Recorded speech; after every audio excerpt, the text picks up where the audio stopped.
in the region, so more clouds today, but still nice and toasty. All right, it is warm. What is the normal temperature? Normal high is in the 60s, so we're we were well above territory it then. Again. Yeah. All right, we'll check back with you. In the news this morning, the field of potential presidential contenders is expected to grow by one today. Florida Republican Senator Marco Rubio is set to announce his 2016 campaign plans during a speech on the campus of Miami-Dade College. Rubio would be the third Republican and fourth candidate to formally declare a 2016 White House bid. He joins Texas Senator Ted Cruz and Kentucky Senator Rand Paul in the race for the GOP nomination. Now, Rubio's announcement comes a day after Hillary Clinton made her presidential run official. The former Secretary of State announced her candidacy Sunday afternoon in a video on her website. In the clip, Clinton said she will be hitting the road to earn your vote. Beginning her second run for the Democratic nomination, Clinton is taking a tour bus to Iowa, where she will begin her grassroots effort. For now, she is the only announced Democratic candidate. Police in Cleveland say a 1-year-old baby was shot in the face by a 3-year-old child. Ohio police say the gun used was apparently left loaded and unattended. The Cleveland police chief says investigators are trying to determine where that gun came from. Full details about the shooting have not been released, but police say at least one adult was home at the time. Police say the boy's mother could be heard screaming on the back porch after learning her son had died. Neighbors said the mother lived in the house with at least 3 small children.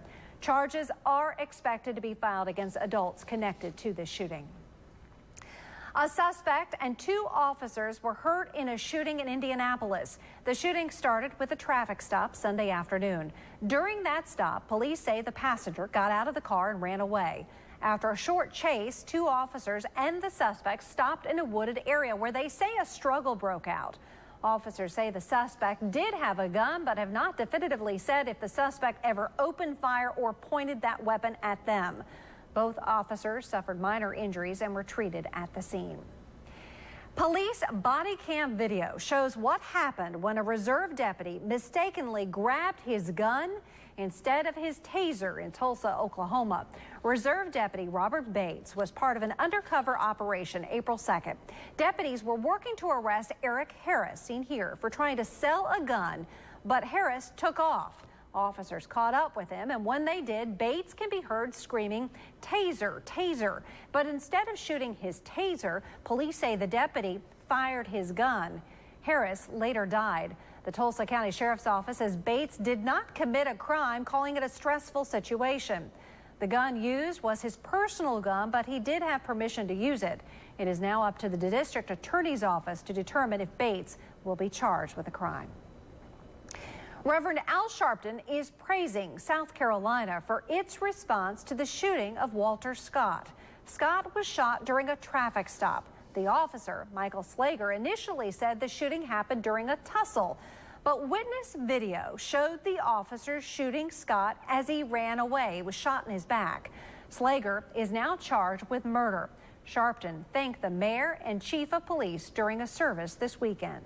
When a man stands up and does what is right, I don't care why he does it, you must stand up and say he did what was right. Officer Michael Slager was also fired from the police force after that video went viral. The mayor of New Charleston ordered body cameras for every police officer on the force.